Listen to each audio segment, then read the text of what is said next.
Hey guys, welcome back. I know it's been a while since I recorded one of my own episodes. Life has just been crazy in some of the best and not so great ways. But we're choosing to look at the positives. I'm not sure what I want to touch on today. I've been going through, like I said, a lot. Some of the positives are that I'm back in therapy full time with a new therapist who I think is absolutely phenomenal. Next month I start EMDR therapy. I'm really excited for that.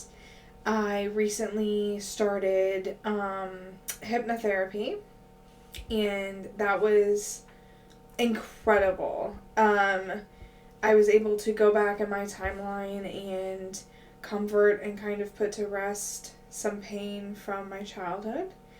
And it also brought up some things, but although you have to have a time of like processing and healing, even after the hypnotherapy, especially with like suppressed memories that resurface, I still see it as a positive. For me, I had like a memory that was like nagging at my brain. I knew there was something more, but I couldn't remember what it was. I tend to have a crappy memory, anyways. I always attribute some of it to the neurodivergence, but a large portion of it I know is to trauma. Not only from my childhood, but also into adulthood, and then having like anxiety and depression. One of the things that targets in your brain is your memory. So I have to like actively work to strengthen that part of my brain, and it doesn't just affect my memories, it affects like my day-to-day life as an adult as well. So when I was dealing with some memories specifically related to my childhood and the abuse I suffered at the hands of my father, and like the role my mom played in it, I felt like there was more, but I couldn't remember what it was. I just was having more and more like anxiety and like this inkling feeling that like the negative emotions I was feeling, there was a reason for them, but I wasn't really sure why. Like I've already dealt with or continue to deal with the emotions that my relationship with my mother as a child has caused. And so to have new emotions come up, I was like, there's got to be more that I'm not remembering. So in this hypnotherapy session, I went back to the ages of 4 and 6. So when I started the session, the practitioner had said, I'm feeling a lot. Like, where do you want to start? Is there a specific area you want to start in? And I was like, definitely my childhood, because that's, where the majority of my trauma is at, especially my unhealed trauma. And she was like, okay, an age is coming to me. And I was like, okay. And I'm expecting it to be 6, because the first memory that I can recall that was traumatic was at 6. And I had a feeling that my abuse from my father started at a younger age, but I couldn't remember it. And I know generally what I've heard from medical professionals is that you don't really retain memory until like 5 or 6. So, and I know there's exceptions to that rule, especially for people who have suffered trauma. Some of them remember things from a very, very young age. I just never have. And so I just assumed that if it had happened, I just didn't have the, ability to remember. But she says she is being drawn to the number 4, the age of 4. And I'm like, And immediately my body is just like, we're not ready for this. We're ready, but we don't want to be ready. And if I had felt unsafe at any point, I would have stopped. And she assured me of that. She's an amazing practitioner. All props to her. It went amazingly. She made sure to like reassure me that if I needed to stop at any point, I needed to let her know that and not be stubborn and push myself past a point that would be healthy, which I have a tendency to do. So, but going back and picturing like where I would have been at 4, which was my childhood home. I spent the majority of my childhood in the same home. So my parents moved into this house when I was like 1.5. So it's really the only house and home I ever knew. I moved out for a short period when I was 14 to live with my oldest brother, but it was right down the street. And then I moved right back in until I was 18. So this was like the only home I had ever known, and is the main location for the majority of my trauma. So I could picture my house, but as soon as I entered it, I wasn't like where I would have been if I had physically walked through the front door. I wasn't in my living room. I was in my parents' room. And some of the memory, excuse me while I adjust, some of the memory is still blurry. And without going into graphic detail and traumatizing anyone who might be listening, or re-traumatizing myself, the memory basically confirmed that my mother did indeed know the extent of my sexual abuse from my father, and she knew it at a much younger age than I realized. And, it was amazing, though, because even though I had that confirmation, which is shocking and hurtful, I was able to remove 4-year-old me from the situation and comfort her and protect her and leave her in a space that was safe. And that was very affirming, because I've never been able to do that for myself. And, and then went to 6 and, visited a traumatic experience at 6 and was able to comfort 6-year-old me and protect 6-year-old me. And it's just so freeing. But since that session, there's definitely been a lot of processing. And even the practitioner was like, you're going to grieve. You're going to go through all of the emotions of grief. Because a lot of people just expect grief to be sadness, and it is not. Literally, every stage of grief. I did denial almost immediately after the session ended. I went, nope, this couldn't have been right. I must be making things up. My mom would, she would never have known from this point and let it continue, which we all know to not be true. If anyone has listened to my story, even if she hadn't known from when I was that young, she knew at other points and she let it continue. So, but I just didn't want to accept another layer of betrayal. I wasn't ready to accept it, or didn't want to be ready. And then, of course, I have experienced deep, deep, deep sadness, depressing sadness, sobbing, anger, betrayal, shaking my fist at the sky kind of anger. And I'm just letting myself feel it. I'm letting myself process. And I am not caring anymore who sees it or who knows. So today, for instance, I was cleaning a home. I clean homes on the side still. And I was in my client's home, and I'm upstairs, and there's not really anybody around, but there are people at home, so anybody could have walked in on me at any point. And I hadn't even been thinking about any of it, but just suddenly I was overwhelmed with sadness, and in my head all I can hear is little me, I want my mommy, and just sobbing because I can't have her. I went no contact with my mom.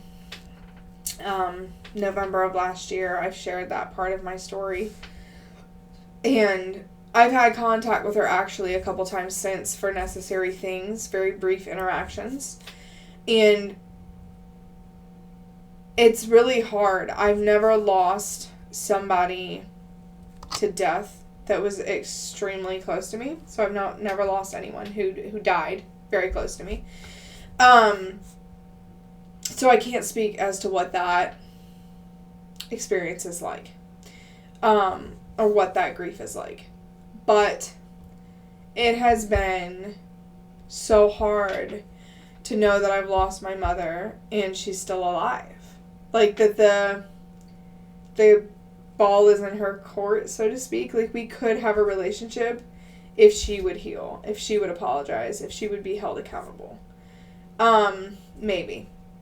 But it's like triggered abandonment issues because she's still alive. Like, I haven't lost my mother because she died and there's no way to reach her. I've lost my mother and she lives 2 hours away and I still have her cell phone number, but we don't speak and we don't have a relationship. Like that, because she doesn't want me. It brings up so many feelings. So I'm just sitting there in my client's home and I'm just, without any prompting, I'm just, tears just streaming down my face. And I'm like, whew, gotta get myself together. Like, I'm at work. And I'm okay for about 15 minutes, and then I'm in a bathroom, and I'm literally scrubbing somebody's toilet. And again, I just get this pang of like, I want my mommy, you know? And I don't say that out of drama. Like, I've called my mom mommy or ma into my adult life because we used to have what I thought was a very close relationship. And we were close, we just weren't healthy. And so, like, that's what I hear. And I'm not hearing it in adult Caitlin voice. I am hearing in my head little me. And she is just sobbing for her mother. And I'm like, yeah, I want my mom too. But we can't have her. And this just takes me down a path of thinking about the things that my mom did or put me and my siblings through. And one of the things that comes to mind, which is again a memory that I don't frequently remember that I have, when I tend to think about my father and his alcoholism and when he started to get really violent, even if it was just like verbal, screaming fights or like stomping around the house, I think about when I was older. So my parents started getting to a point where things were really, really bad when I was a teenager. I want to say that they separated when I was about 13 or 14 and he moved out. There was a period of time that he moved back in and then he moved out again and then they finally got divorced. So I tend to remember those instances because it was very volatile, especially when they separated. My dad, like, stalked my mom and, like, chased her through the house and busted a door down. Like, so I think those things stand out to me more. And I tend to forget this very vivid memory I have that at one point in time, I want to say I was probably about 6 because I can picture me and I was very little. Me and my sister had what we called go bags stashed in my mom's van. And we'd hide them under the seats of the driver and the passenger seat so that we could get them from the back seat. And they had to be small enough so in case my dad ever used my mom's van or was in my mom's van, he would know that they were there. So in these bags were like a pair of pajamas, one set of clothes to change into, a hairbrush, a toothbrush, toothpaste, deodorant. And they were like our if shit hits the fan bags. And it wasn't that they were never used because we always kept them there because we would frequently leave the house. So my dad would get really, really drunk and he would become belligerent to the point that my mom feared for her safety. And there was no way she was going to leave us behind. And I would remember, like, she'd run into our room or, like, walk down the hallway while he was screaming so that he wouldn't know where she was at. And she'd be like, go get in the van. Wait for me, go get in the van. And we'd all, like, run outside and we'd jump in the van. And we'd leave. And we'd stay gone for hours. We would just drive around until my mom was certain that he would be passed out since he was intoxicated. And we would go back. But the bags were there in case we ever had to stay gone, even if it was overnight. And it says a lot about the situation that my mom had us make these things, that we knew that they were there, that she was at the point where she wasn't sure if we were going to go back. But we did. We always did. And little me is like, why would you do that to your children? Why would you put them through that? Every time we had to get in the car and leave and drive around for hours in the middle of the night or late at night when we should have been in bed was traumatizing to us. I mean, not like it was any better than sitting in a home where my father was drunk and screaming at my mom, but because you continue to come home every time you leave, it's just going to happen again. And so my first initial reaction after remembering this is sadness and anger. Why did you do that? Why did you do that to your kids? Did you not realize that you were traumatizing them? Did you care that you were traumatizing them? Were you just not strong enough to leave? And I want to make it really clear that, like, I have worked with domestic abuse victims and survivors. And so I know that a large portion of those people are mothers. And I don't ever want to victim blame, because I have been a victim of domestic abuse and I know how hard it is to leave. And so I just want to clarify that. Like, when I'm talking about, like, how can you put your kids through that? Did you not care? Did you know? Were you just not strong enough? That is child me talking. Because the second part of this story is me going from thinking that to feeling in my physical body, in my chest, like I'd been punched just right in the chest. Because the next thought that crosses my mind is, you did the same thing. And then I really, like, I bawled. Like, I have my hand in somebody's toilet. And I just stopped and I fell backwards and I fell on my butt. And I am just sobbing like a big ass baby. Because I'm realizing I did the same thing to my daughter. And this is not new to me. I know that I have put my daughter through trauma. Because I had a child when I was in my domestic abuse situations. Now, the first one was her biological dad, and for the majority of that, she wasn't alive. You know, we split when she was 3 months old. But the second, she was 4 to 5.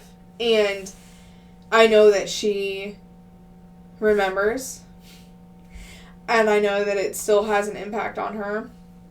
We've talked about it since leaving that situation, how scared she was, how much she worried about me. And so I've felt the guilt already of not protecting her. And, you know, I've dealt with that. There's still a lot of guilt. There's still a lot of mom guilt there.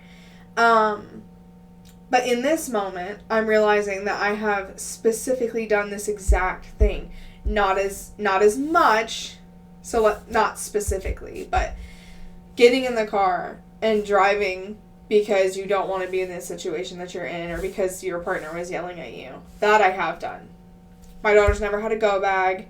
It wasn't because they were an alcoholic, but pretty much the same goddamn thing.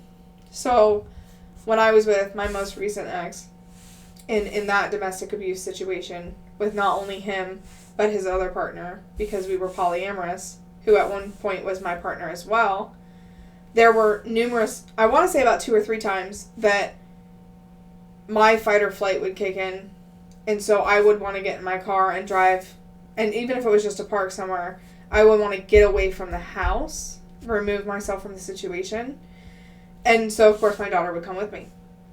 And more so, they did this very often. They would get in their minivan and they would leave, and they would take their 2 biological children, and they would leave me and my daughter. And at one point, it was even after I had my youngest, right before I left the situation. They'd escalated, and they had done it like 3 times since I had my newborn. And every time they did that, they showed my daughter that she was not equal to their children, which is traumatizing. And so as I'm sitting there thinking about that, I've done the same thing to my kid. I've put her in a car because the adults were yelling at each other, and we're driving around. She doesn't know what's happening. It's very traumatic. And their hand in it as well. And but I'm feeling guilty. I'm not shifting the blame to them, even though they do have responsibility in traumatizing not only my child, but theirs. I'm feeling responsible because she is my child, and I've brought her into this situation where I can't leave. And it's humbling because even though I was really sad, I'm realizing a lot of the reasons, the main reasons why I couldn't leave were probably the same exact reasons my mom couldn't. Because we had not only been abused verbally and emotionally and mentally, physically at the end, but we'd also been financially abused, which is very, very common in domestic abuse situations, as well as with narcissists. They control every aspect of your life, so they will always have a victim. My mom was a stay-at-home mom. She did not work. When she did work, it was a newspaper route. Actually, one that I worked with her when I was 12. But that's not enough to leave your husband, who is the sole breadwinner, and take 2 out of your 4 children with you. She'd been a stay-at-home mom since my brothers were young. So by the time I was this age, over 10 years. And she didn't have a savings. They didn't have a savings account. So it's like, those are the exact same reasons I couldn't leave. And it didn't matter that when I had gotten with my most recent ex, when he'd asked me to move in with them, I had a conversation with him that night, even after I said yes, and he couldn't, he could tell something was off, and I just said with him, like, please do not ever put me in a situation where me and my daughter are out on the street. And I think it says a lot that I even had to say that. My intuition already knew. I already knew because there had already been red flags, but I was choosing to ignore them. And of course he promised me that he never would, but I mean the first time he threatened to kick me out was not even 3 months later. So, but in the course of being with him, I had to stop working. My job started to go to shit, the business that I owned, because I started having panic attacks on a daily basis. My nervous system was trying to tell me something and I was not listening. And then I got pregnant with this child, and I was high-risk pregnant. And I actually never stopped working because he wouldn't financially support me. His partner wouldn't keep a job, so he couldn't afford to financially support me. He was barely supporting the family he already had. And so when I had to stop working my business because it was too physically laborious, I went to nannying. And then when I couldn't nanny anymore because I was so high risk, I couldn't take care of my employer's children, I went to Ubering because then I'm just sitting all day. And I worked up until 2 weeks before I had my daughter. I had no money. Every dime that I was making went to cover my expenses because nobody else was going to cover them, and then contributed to the household. I rehash all of that to point out that I followed in my mother's footsteps because I was unhealed from my own childhood trauma. I started following in the exact same footsteps as my mother because I was unhealed as an adult, because my mother was unhealed. She was raised in abuse, she married an abusive man, and she never tried to find a way out. And I never healed from it, so I started following right in her footsteps. What I will say is that I got out quicker. I didn't let it continue for 28 fucking years. I didn't let my partner sexually abuse my child or children.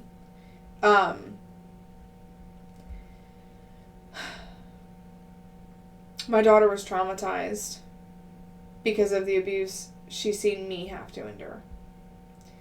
And she was emotionally abused by those people. And those are things that I can never undo. I can only try to help her heal and promise her that I will never put her in those situations again, because I'm not the same mom I was then. We do not talk enough about trying to heal while being a parent. For me specifically, trying to heal the mother wound while being a mother. So, I wrote something today that kind of encompassed everything I just told you guys, and I would like to share it with you. I wrote it once I got home from work, and I sent it to my husband. I stopped writing a long time ago. I used to journal. I used to write poetry. I love poetry. I loved reading it. I loved writing it. And it's one of those things I let die because I lost myself for a very long time. And I've found myself again. So I've started picking up the pen or the keyboard more often. So yeah, I'm going to read that to you guys. Let me pull it up really quick.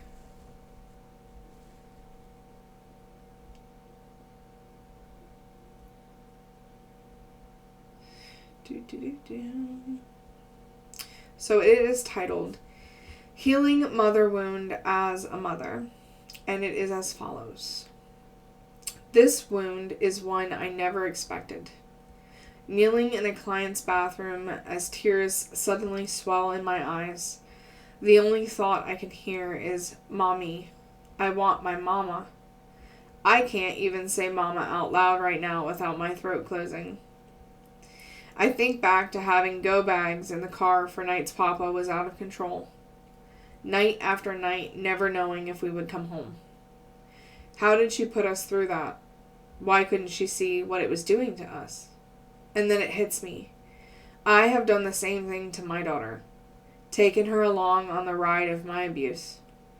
I began walking in my mother's footsteps, becoming a mother before healing my child. My heart feels like it wants to burst from my chest in this moment.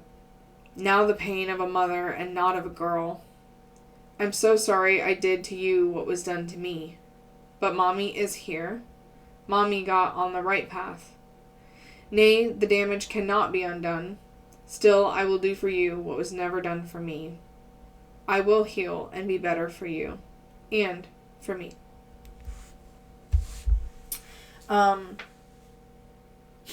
So that just kind of encompasses everything that I've shared. And is very hard for me to share. I've never publicly shared anything I've ever written. I've always let the negative thoughts override wanting to share my art. As with many other negative thoughts that I have on a very regular basis, I'm coming to realize that they are not my own thoughts. They're never in my own voice. They are my mother's voice or my father's. And I get my love of art from my mother, who painted and drew, and I actually have quite a few pieces of her art still. But she also loved to write. And I stopped wanting to share my writing at a pretty young age because I would share it with my mom, and she would critique it to a point where if it wasn't perfect, as this one, if the sentences didn't fit or meet the format, or didn't rhyme, which not all poetry rhymes, it would be, like, seriously judged. And I just stopped wanting to share it to the point I just stopped writing. So even the writings that I did still have, I didn't even share with, like, close friends or partners because I was so worried about being rejected, what felt like rejection to me, because the whole point for me of writing isn't to fit a format, isn't to meet a word quota or rhyme perfectly. It is to get the feelings out. And I know some people are better at it than me. That's not the point. So while being very vulnerable and sharing that, I'm glad that I did. And I know today's episode is a bit rambly, but these are just the things that I've been going through and processing, and I wanted to share them.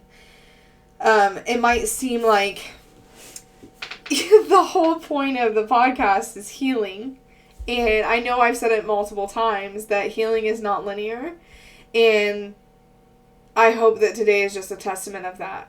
Of, hey, your host is human. Your host is still going through it. Like, I've shared some of the things that I've been through and how I've healed from them. But I'm hoping my in real life time healing is also helpful. I hope that my vulnerability and sharing what I'm going through and how I'm processing it and how I am actively healing from it is helpful to someone. So